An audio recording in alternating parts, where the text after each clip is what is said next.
Welcome back, folks and friends. Connecting Dots 2 here. We're Tuesday, May 30th, 2017. Okay, so this is your Pacific Blob and Salmon update to help you guys connect some dots. If you haven't seen my videos, roughly a year ago I was talking about the Pacific Blob, made the connection here, how the ocean had warmed up, and that's why a lot of the surface fish had they took a big hit. I said it in yesterday's video again. Anyone who's ever had an aquarium, you know that even when you change the water in the aquarium, you're warned by the people at the pet shop. You only will have to change, like, what is it, the 40% maximum, and you have to try and keep the water almost identical to the same temperature of the water that's in the aquarium, so you don't send your fish into shock and they die off. Well, the surface had risen, and that's what that first story was, and I'm going to continue on with that because I've got some more updates on that Pacific Blob. Like I said, this is your Pacific Blob update, as well as the salmon. And the salmon one was,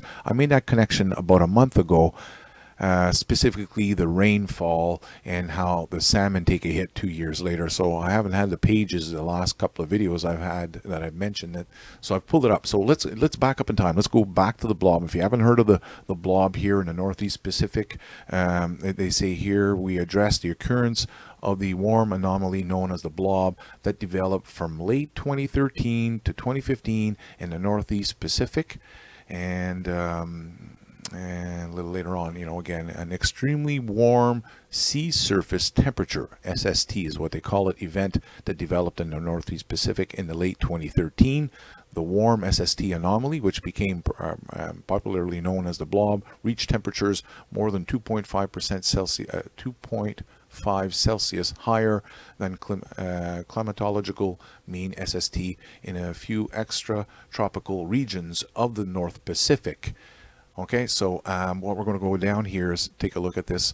If you haven't seen it, I'm going to zoom in, and what this does, we start from September, October, November of 2013 and move forward, and the red dot, as you can see, as we progress on into 2014, the Pacific Blob just grew bigger. By the time we hit December, January, February of 2015, the blob here is reaching all the way down to almost, that would be almost Mexico, I guess, almost at that point.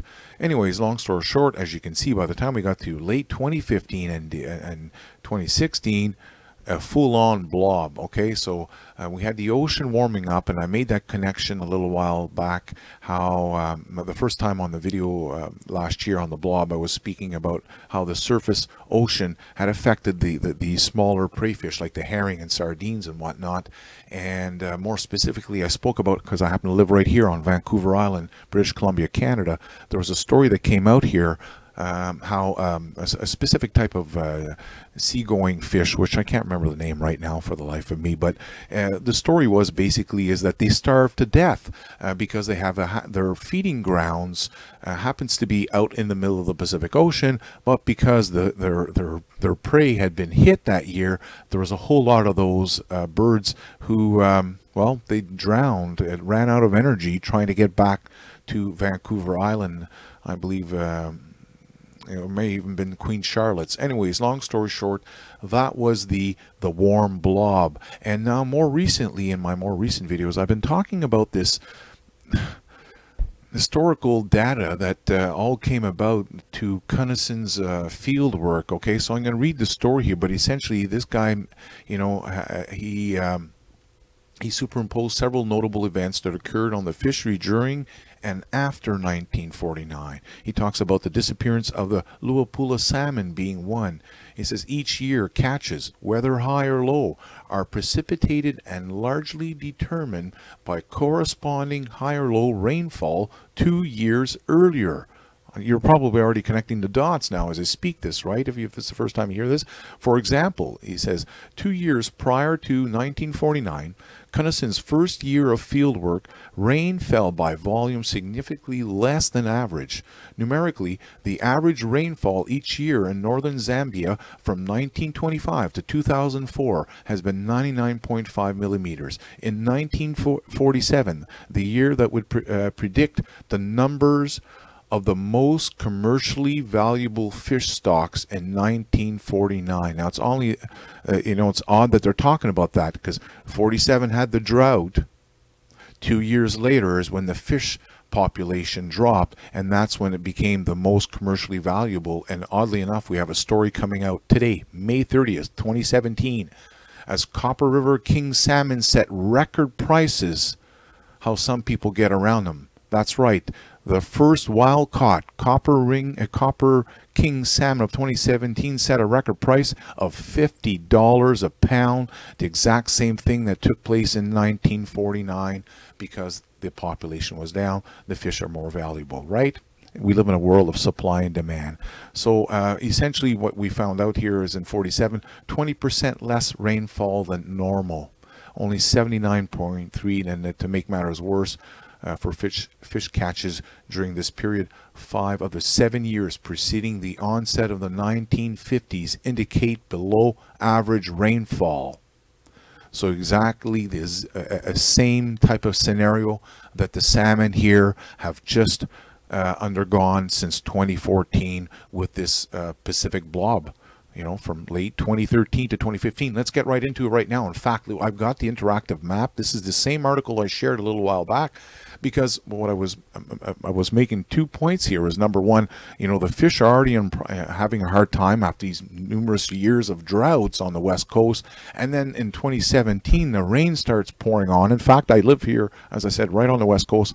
I'm in Vancouver Island. There's rain here today again in our city, so I think we're going to have a cooler summer than normal. And again, when I connect the dots here, share with you what's happening with the blob, I think you'll probably agree with me. So the story here was the fact that we had so much rain that they're worried about the salmon getting washed downstream. Now, what I found in this one was, if you didn't see this interactive map, this is where you really get the visual connection of it. So by April of 2013, Houston, we have a problem, or they had a problem already at that point, in specifically in California on the west coast. It showed, according to the drought map, the U.S. drought map, most of California was suffering, or was the beginning of the drought. Because look, I'm going to hit play here and watch as we move forward.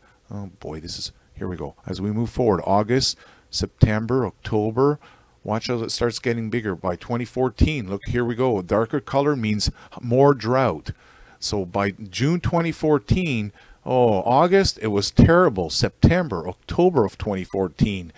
And then February of 2015. Oops, I messed that up again. Sorry about that. June of 2015, look at the drought. Oh, massive drought. So you had all those salmon rivers all along the entire west coast going up to Oregon. I mean, because I live further up, obviously, because I live in British Columbia. We're even having our own drought here. Things were dry all around. Then finally we have a little break in it. You can see by 2017, you can see how things have changed a little bit. We're actually got a little bit of rain. So that's why I made that prediction that, you know, we may be setting a record price now, but probably in 2 years from now, things will turn around. So let's go on with my next story, and this is the Pacific blob. This is from Como News. This is from May 26, and it says, "Forget the warm blob. Opposite, it's cool blob taking up roost in the Pacific Ocean." So how do you like them apples? Yin and yang, we're having the opposite. Here's the specific area where the blob, where it was very warm here all throughout 2015, 2016. Very heated area, as you can see. Total opposite. Now it's actually blue. It's cold. So what's going to happen here? We're probably going to see higher salmon count coming soon. So as the ocean gets cooler, and this is from the Old Farmer's Almanac, how the ocean chills the air. You can see the graph going all the way back to the 1900. The red line is the solar irradiance. So they're showing here how when the solar activity increased, so did the temperature of the ocean. Now, I don't mean to get off track here, but I kind of, and a lot of people, people have even said, because I do this financial stuff, they said, well, you know what, my buddy didn't want to join your program because you talk about chemtrails, and he's a pilot. I'm like, okay, well, you know what, there's no doubt there are contrails. They've been around. I've got pictures going all the way back to, I think I found the oldest contrails from 1946, so they've been around for a long time. Anyways, long story short, believe it or not, I've done quite a bit, well, I mean in chemtrails, I've done quite a bit of research on this whole 2012 phenomenon, because as I've mentioned before, when I was predicting the stock market crash of 2008, September 2008, I was warning people I'd come out in these 2012 forums 6 months before the crash, trying to warn people that I'd done a whole bunch of research, and it turns out they're going to crash the stock market on purpose in September of 2008. Well, obviously I was ridiculed, and but it doesn't matter. It doesn't matter. You know, when you feel strong about your research, you stick with your guns. So I kept going back every day for them to make fun of me, but it didn't matter. In the end, I was 100% correct, and obviously nobody was calling me names by September of 2008. But long story short, when I was out there, I was researching the 2012 phenomenon, and there is definitely a sun cycle. And I believe that the sun, as it was, you know, there's also the magnetic field that protects us from the UV rays. I'm not sure if you're aware of that, but right now they're actually saying that it's kind of like our magnetic field is down, the shield is down. You know, if you watch Star Trek, it's kind of a very similar scenario. So there's a possibility that we have more of the rays that are coming in, and that may be creating the blob. The elitists they know about it, and they don't want to be radiated, and so they're actually spraying the skies to deflect some of that solar radiation. That's essentially, in a nutshell. You know, there's a few more details to it, but essentially, in a nutshell, that's been my understanding of the chemtrails. They know about it. They don't want to tell us about it. They want to tax the shit out of us so they can actually pay for their spraying in the skies to protect themselves and according to future generations. Now, as I said, I can't cover all of this and just a footnote in the whole solar activity, but I even found further proof that were from, were they Inuits? I believe they lived up in the Arctic Circle, up in northern Alaska, in fact, is where I think that story came from. And the elders there were talking about how the sun had moved a little bit, no longer lifting at the same area, and much, much stronger, and how it was also killing some of the vegetation. Now, oddly enough, I had made that observation also prior to even reading this story. I'm like, you know what?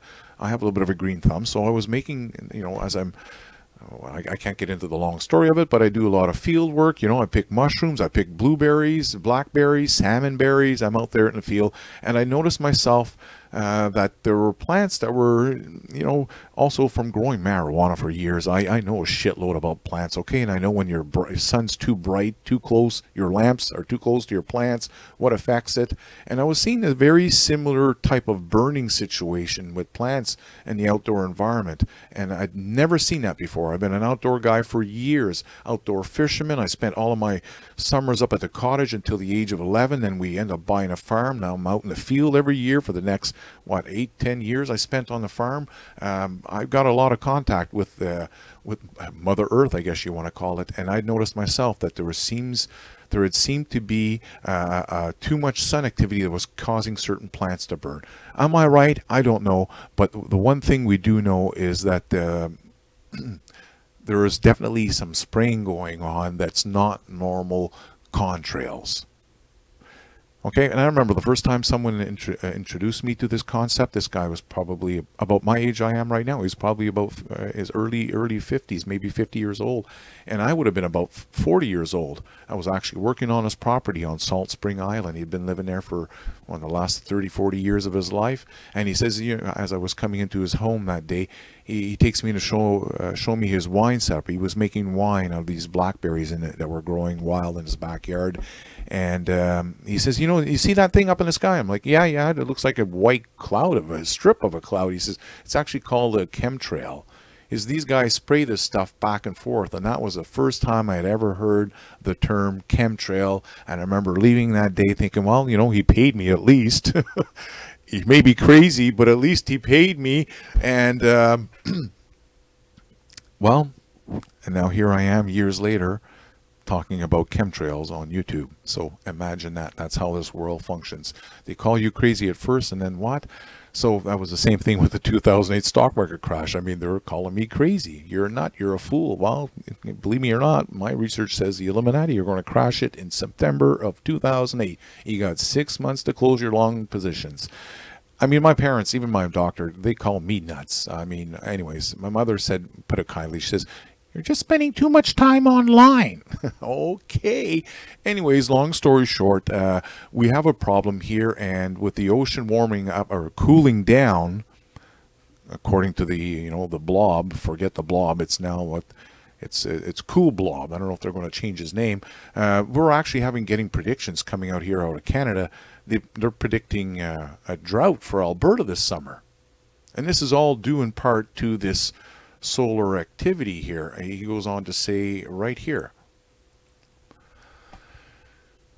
he says the odds of seeing any widespread drought in that province are probably 30% or less, he said. Anderson said in his forecast has nothing to do with the weak El Nino forming. He doesn't expect that or to have any impact on weather patterns until fall or winter. It is more about the disappearance of the blob of warm water in the Pacific Ocean off the west coast of North America. The blob sent moisture across to Western Canada for the last couple of years. In its absence, a high pressure system will form over the prairie region and that acts like a big bubble. So we're going from drought over California coast. It looks like it's coming up to Canada this year. The good thing you're not going to get any salmon runs up there, so don't worry about it, folks. We're good to go. And that's your Pacific Blob. Hope you enjoyed the information. The Blob is gone, and welcome to Cool Blob for now.